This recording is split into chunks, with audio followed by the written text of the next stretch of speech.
Elhamdülillah, innel hamdalillah, nahmaduhu ve nesta'inuhu ve nestağfiruh ve na'udhu billahi min şururi enfusina ve min seyyiati a'malina. Men yehdihillahu fela mudille leh ve men yudlil fela hadiye leh. Neşhedü en la ilahe illallah vahdehu la şerike leh ve neşhedü enne Muhammeden abduhu ve rasuluhu erseleh. Ya eyyühellezine amenu ittaqullaha hakka tuqatih ve la temutunna illa ve entum muslimun. أيها الناس اتقوا ربكم الذي خلقكم من نفس واحدة وخلق منها زوجها وبث منهما رجالا كثيرا ونساء يا أيها الذين آمنوا اتقوا الله وقولوا قولا سديدا يصلح لكم أعمالكم ويغفر لكم ذنوبكم ومن يطع الله ورسوله فقد فاز فوزا عظيما أيها الناس قال الله تبارك وتعالى في كتابه الكريم أعوذ بالله من الشيطان الرجيم بسم الله الرحمن الرحيم فاستبقوا الخيرات إلى الله مرجعكم جميعا صدق الله ربنا الأعلى. Saygılı cemaat-i muslimin, hürmetli Müslümanlar, bizim dinimiz İslam her daim bütün insanlarını ve Müslümanlarını hayırga davet etti. Her bir Müslümandan ve her bir insandan faydalı, hayırlı işler yapmasını istey ve tırıştıra. Ve her bir Müslümana bu hayır işlemek meselesinde misal olmağa tırıştıra ve çağıra. Bunun için gayret sarf etmek gerek olganını bizge bildire. Ve hatta Müslümanların birbirinin hayırda yarışmak gerek olganlarını bizge tembiyeley. Dinimizin esas teşvik etken, tırıştırgan meselelerden budur ki Müslümanlar o kadar hayırlı işler, sevaplı işler yapmak gerekler ki birbirinin sanki yarışmak gerekler. Kur'an-ı Kerim'de Yüce Rabbimiz Maide suresinin 48. ayet-i kerimesinde böyle buyura: Aysa yaxşı işlerde birbirinizden yarışınız, hepinizin dönüşü Allah'kadır. Allah'ın emri şeklinde bizler hayırlı işler yapmak gerekmiz. Bu hayırlı işler yapkanda onların daha da ziyade, daha da güzel yapmak meselesinde birbirinin yarışmak gerekmiz ki Yüce Rabbimizin katına kayıtkanımızda ve hesap bergenimizde kıyamette o vakit biz mükafatını inşallah ne kadar büyük olganını görürüz. Saygılı cemaat, hürmetli Müslümanlar, mümin kimseler, Allah'a inangan her bir kimse hayır işlemekte birinci olmak gerek ve her daim günah, haram işlerden sakınmak gerektir. İbn Mace'de geçken bir hadis-i şerifte Peygamberimiz sallallahu aleyhi ve sellem böyle buyurdu: İnsanlardan öyle kimseler var ki onlar hayırga anahtar, şerge, yamanlıkka da kilit gibidirler. Öyle kimseleri var ki şerge yani yamanlıkka anahtar, hayırga kilit gibiler. Allah ellerine hayırın anahtarını bergen kimselerge ne kadar da baxtlıdır. Allah şerinin anahtarlarını ellerine bergen kimselerge de yazıklar olsun dedi. İşte her birimiz hayırın anahtarı olmak gerekmez. Yani hayırlı işlerge yol açmak gerekmez. Onlarını kapatmamak gerekmez o günü. Ve tersine yamanlık işlegende biz yamanlıkның kiliti olmak gerekmez. Yani kapatmak gerekmez. Yaramay şeylerinin yapılacak yaramay şeylerin o günü. Ve bunu bileyik ki Müslüman içinde, gönlünde hem oğzu için, hem Müslümanlar için, hem bütün insanlar için, bütün insaniyet için hayır istey. Hayırlı şeyler olmasını ister. Ve ona göre de hayırlı şeylerge teşvik eder, yamanlıklardan uzaklaşır ve başkalarını da bundan uzaklaştırır elbet. Ve bunu yapkanda bir Müslüman, bir mümin hayırlı bir iş yapkanda ya da başkaga hayırlı bir iş yapmakını öğretkende, göstergende bu yolunu ya da yamanlıktan vazgeçkende ya da başkalarının yamanlık etkenini korup bunu toktatkanda bunların hepsini her bir ibadette olganı gibi ancak ve ancak Allah için yapmak gerek. Çünkü sadece ihlasla Allah için çin yürekten yapılgan hayırlı işlerimiz ibadet olur ve bizge savabını getirir inşallah. İşte Allah rızası için hayrını o kadar çoklaştırmak gerekmiz ki hatta yarışmak gerekmiz ve hayır işlegende de birbirimizge yardım etmek gerekmiz, yardımlaşmak gerekmiz. Nisa'da geçken bir hadis-i şerifte Peygamberimiz sallallahu aleyhi ve sellem böyle buyurdu. Allah bu ümmetke yalnız zayıflarının duaları, namazları ve ihlasları sebebinden yardım ete. Müslim'de geçken bir hadis-i şerifte ise buyura, siz güçsüzleriniz sayesinde rızka ve zaferge kavuşasınız. Demek ki Allahu Teala biz muhtaç olan kimselerge hayırlı işler yapkanda, yardım etkende, yardımlaşkan vaktimizde, malimizde o vakit bizge hem zafer verir, hem de bereketini, hem razılığını, hem rızkını verir inşallah. Hayırın saygılı cemaat çeşit yolları var. Biz özümüz yapabiliriz, başkalarına da öğretebiliriz. Ama bir de hayırın yapılmasında dinimizin tırıştırganı bir mesele budur ki aracı olmak. Yani hayır yapılmasına yardımcı olmak. Yani belki özümüzün kolumuzdan gelmeyi ama bu yardımını başka bir kimse yapabilir. Ve ben sadece para yardım hakkında aytmayayım saygılı cemaat. El, söz, konsultasiya, ilim, bilgi vermek, tefsir etmek bunların hepsi bunun içine girmekte.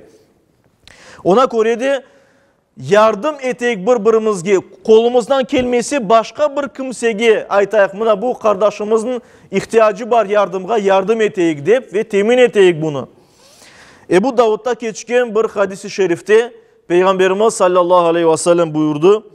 Bir hayırga işaret etken kişi onu yapkan kimse gibi savap kazanır ve yapkanın savabından da bir şey eksilmez elbette. Bu başka taraftan eğer baksak saygılı cemaat, her bir can ölümün dadını alacak buyuruyor Allahu Teala Kur'an-ı Kerim'de. Ve ona göre de her bir Müslüman Peygamberimizin buyurganı gibi akıllı olmak gerek ve ölüm sonrasına hazırlanmak gerek. Çünkü Peygamberimizin hadisine göre en akıllı insanlar ölümünün sonrasına hazırlık yapkan insanlardır. Ve ona göre de biz çok hadislerge ve ayetlerge göre bilemiz. Yanımızda mal, mülk, akrabamız, soylarımız, sopumuz ketmeyecek. O bir dünyaya sadece savaplı işlerimiz ya da daha doğrusu hayırlı işlerinin savapları, hayırlı yapkan işlerimizden asıl olan savapını alıp gidecekmiz saygılı cemaat. Savapını kazanmak için demeyi hatırlatam ancak Allah için yapmak gerekmiz. Öz ibadetlerimizini her bir hayırlı işini ki bu ibadet olsun ve bizge savap getirsin. Kimnin yanında savapları olmasa o insanlar büyük peşmanlık içinde olacaklar. Bukhari'de geçken bir hadis-i şerifte Peygamberimiz sallallahu aleyhi ve sellem böyle buyurgan idi. Allah kıyamet gününde her birinizin tercümansız laf edecek. İnsan sağ tarafına bakacak, ahiretke yollağanlarından başka bir şey görmeyecek. Soluna bakacak, ahiretke yollağanlarından başka bir şey görmeyecek. Yani savaplı şeyler olsa görecek. Yapkan günahları olsa onlarını görecek. O güne bakacak, karşısında cehennemden başka bir şey görmeyecek. Aysa bugünden başlap bir hurmanın yarısının de olsa özünüzü cehennem ateşinden korçalanız. Yani yarım hurmanın bile hayır yolundan onu kullanıp savap kazanınız ve özünüzü korçalanız diye Peygamberimiz. Ve devam etti. Bunu da tapamagan güzel bir söz söyleyip gönül almakla özünü korçalasın diye buyura.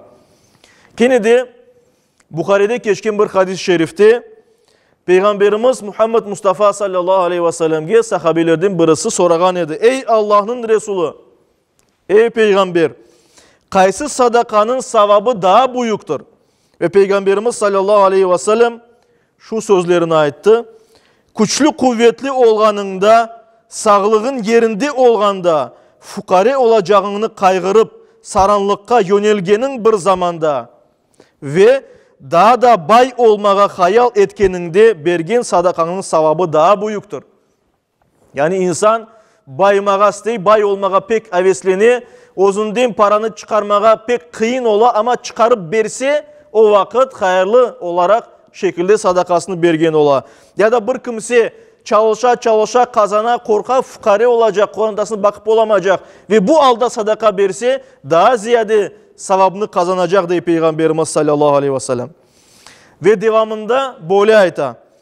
Bu işini yani sadaka vermekni can boğazga kelip de falan kimsege şu kadar demene kadar taşlama. Zaten o mal varislerden şu ya da bu kimsenin olgandır artık diye Peygamberimiz. Yani ölümge kadar taşlama hayır işlemekni, sadaka yapmakni. Çünkü ölüm alına kelgende aytsan malımdan buna sadaka ver, buna sadaka ver degende zaten senin malın endi varislerine, ballarına, apaylarına, torunlarına geçecek ve onlar bu işini becerecekler artık.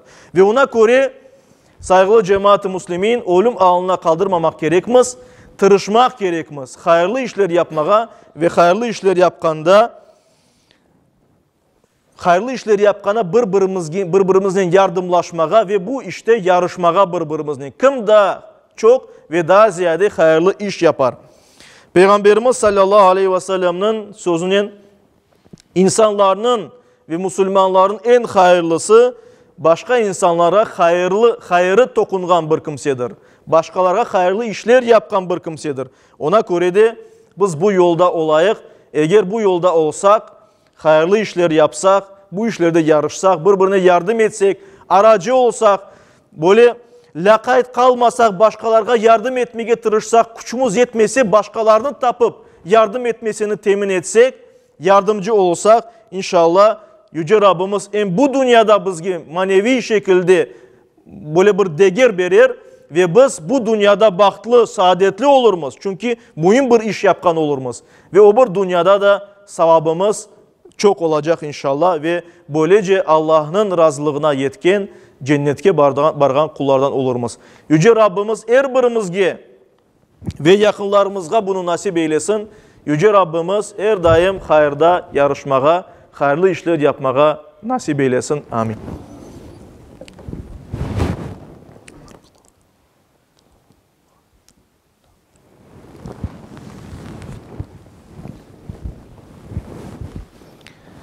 Elhamdülillah ve salatu ve selamu ala Resulillah ve usikum ve nefsel asete bi takvallah.